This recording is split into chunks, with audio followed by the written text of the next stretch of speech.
മലയാളത്തിൽ ആദ്യത്തെ നോവൽ എന്ന് പറയുന്നത് കുന്തലതയോ അല്ലെങ്കിൽ ഇന്ദുലേഖയോ ആണ്. കുന്തലത ആദ്യത്തെ നോവൽ, ഇന്ദുലേഖ ലക്ഷണമൊത്ത ആദ്യത്തെ നോവൽ എന്നുള്ള രീതിയിലാണ് ചരിത്രം പഠിപ്പിക്കുന്നത്.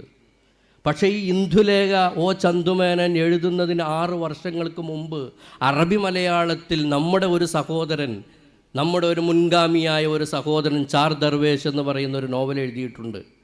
പക്ഷെ അത് ചരിത്രത്തിൽ എവിടെയുമില്ല.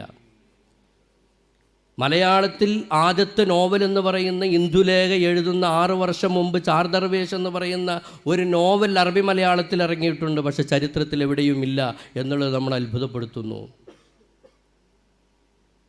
തിരൂരിൽ ഇരുന്ന് തുഞ്ചത്ത് എഴുത്തച്ഛൻ അധ്യാത്മരാമായണം എഴുതുന്ന അതേ കാലഘട്ടത്തിൽ തന്നെയാണ് ഖാദി മുഹമ്മദ് മുഹിയുദ്ദീൻ മാല രചിച്ചത്. അന്നൊക്കെ ഒരു വീട്ടിൽ മഗ്രിബിന് ശേഷം അല്ലെങ്കിൽ വൈകുന്നേരങ്ങളിൽ ഒരു വീട്ടിൽ മുഹിയുദ്ദീൻ മാല ചൊല്ലുമ്പോൾ അപ്പുറത്ത് അധ്യാത്മരാമായണം പാടിയിരുന്നു. അങ്ങനെ സംസ്കാരത്തിൻ്റെ വലിയ സമന്വയം നമ്മുടെ കേരളത്തിൽ കണ്ടിരുന്നു.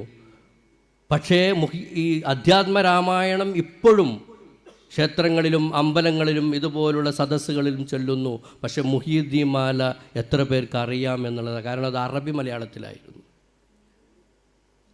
പൂന്താനം ജ്ഞാനപ്പാന എന്ന് പറയുന്ന നമ്മൾക്കൊക്കെ ഹൃദ്യസ്ഥമായ ഒരുപാട് വരികളുള്ള ഒരു ഭക്ത കവിതാ സമാഹാരം പൂന്താനം പെരിന്തൽമണ്ണയിൽ നിന്ന് എഴുതുന്ന അതേ സമയത്ത് തന്നെയാണ് കുഞ്ഞായി മുസ്ലിയാർ കപ്പപ്പാട്ട് എന്ന് പറയുന്ന അതേ രീതിയിൽ, അതേ വൃത്തത്തിൽ, അതേ ചാരുതയോടെ, അതേ അർത്ഥഭംഗിയോടെ അറബി മലയാളത്തിൽ എഴുതിയത്. പക്ഷെ അത് ചരിത്രത്തിൽ കാണുന്നില്ല. അങ്ങനെ ഒട്ടേറെ ഉദാഹരണങ്ങൾ. അന്നൊക്കെ നമ്മുടെ പെങ്ങന്മാരും നമ്മുടെ ഉമ്മമാരും നമ്മുടെ അതായത് മുസ്ലിം സ്ത്രീകളൊക്കെ അന്ന് കലാപത്തിൻ്റെ ഒക്കെ കാലമായിട്ട് പിടിച്ച് ഉപ്പമാരെയും ആങ്ങളമാരെയും ഒക്കെ പിടിച്ച് വെല്ലൂരിലെയും അന്തമാനിലെയും ഒക്കെ ജയിലുകളിൽ കൊണ്ടുപോയപ്പോൾ അന്നത്തെ പോലെ വാട്സാപ്പും ഫേസ്ബുക്കും ഒന്നുമില്ല, വിളിക്കാൻ ഫോണുകളില്ല. അന്നവർ കത്തെഴുതുകയായിരുന്നു. ആ കത്ത് എങ്ങനെയായിരുന്നു വെച്ചാൽ കവിതകളിലൂടെ അറബി മലയാളത്തിൽ കത്തെഴുതുക. അങ്ങനെയാണ് കത്തുപാട്ടുകൾ എന്ന് പറയുന്ന ഒരു ശാഖ തന്നെ അറബി മലയാളത്തിലുണ്ടായത്. അന്നത്തെ സ്ത്രീകളും പാട്ടുകാരും കവിതകളും എഴുത്തുകാരൊക്കെ ആയിരുന്നു. ഞാൻ പറയുന്ന അറബി മലയാളത്തിന് നമ്മളത് പറഞ്ഞാൽ തീരില്ല, അത്രയും പുഷ്കലമായ വിപ്ലവാത്മകമായ ഒരു കാലഘട്ടം നമുക്കുണ്ടായിരുന്നു. എന്തുകൊണ്ട് അത് നശിച്ച് നമ്മുടെ മദ്രസ പുസ്തകങ്ങളിൽ മാത്രം ഒതുങ്ങിപ്പോയി എന്നുള്ളതിൻ്റെ ഉത്തരമാണ് നമ്മൾ തേടേണ്ടത്. ഞാൻ കാണുന്ന ഉത്തരം എന്ന് പറയുന്നത്,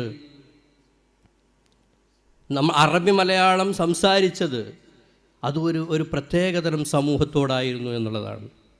കാരണം അത് അറിയുന്ന ഒരു സമൂഹമേ അത് വായിച്ചിട്ടുള്ളൂ, അല്ലെങ്കിൽ അങ്ങനെ എഴുതാൻ പറ്റുന്നവരെ അതിലെഴുതിയിട്ടുള്ളൂ.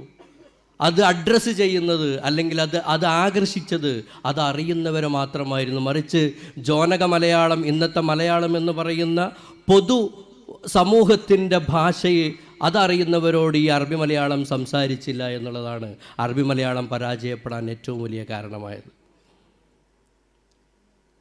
സംസ്കാരങ്ങളുടെ ചരിത്രം, മതങ്ങളുടെ വിജയിച്ച സംസ്കാരങ്ങളുടെ രാഷ്ട്രങ്ങളുടെയൊക്കെ ചരിത്രം എടുത്തു നോക്കിയാൽ നമുക്ക് മനസ്സിലാവും, പൊതുസമൂഹത്തിൻ്റെ ഭാഷയിൽ അവർക്ക് ആകർഷകമാകുന്ന തരത്തിൽ സംസാരിച്ച സമൂഹങ്ങൾ മാത്രമേ ചരിത്രത്തിൽ വിജയിച്ചിട്ടുള്ളൂ. അതിന് ഏറ്റവും റീസെൻ്റായിട്ടുള്ള ഉദാഹരണമാണ് ഞാൻ പറഞ്ഞത് ഈ അറബി മലയാളം എന്ന് പറയുന്നത്. കാരണം അത് പൊതുസമൂഹത്തോട് സംസാരിച്ചില്ല, അതറിയുന്നവരോട് മാത്രം സംസാരിക്കുകയും അതിൽ മാത്രം കാവ്യങ്ങളും നോവലുകളും കഥകളുമൊക്കെ ഉണ്ടാവുകയും ചെയ്തു. അതുകൊണ്ട് അത് പൊതുസമൂഹം അതിനെ അഡ്രസ്സ് ചെയ്യാതിരുന്നപ്പോൾ അതിങ്ങനെ നാമാവശേഷമായി ചുരുങ്ങിപ്പോയി. ഇപ്പോൾ അറബി മലയാളം എന്ന് പറയുന്നത് കാണാനേ ഇല്ല. ഒരു പക്ഷേ പൊതുസാഹിത്യത്തിനേക്കാൾ ഉയർത്തൽ, ഞാൻ നേരത്തെ പറഞ്ഞതുപോലെ പൊതുസാഹിത്യത്തിൽ ഒരു മലയാള നോവൽ വരുന്നതിന് 6 വർഷങ്ങൾക്ക് മുമ്പ് അറബി മലയാളത്തിൽ നോവൽ വന്ന ഒരു കാലഘട്ടം വരെ ഉണ്ടായിരുന്നു എന്നുള്ളതാണ്. പക്ഷേ പരാജയപ്പെട്ടു പോയി. അവിടെയാണ് ഞാൻ പറയുന്നത് നമ്മുടെ കലകളും നമ്മുടെ സാഹിത്യവും നമ്മുടെ എഴുത്തും പൊതുസമൂഹത്തോട് സംവദിക്കണം എന്നുള്ളത്.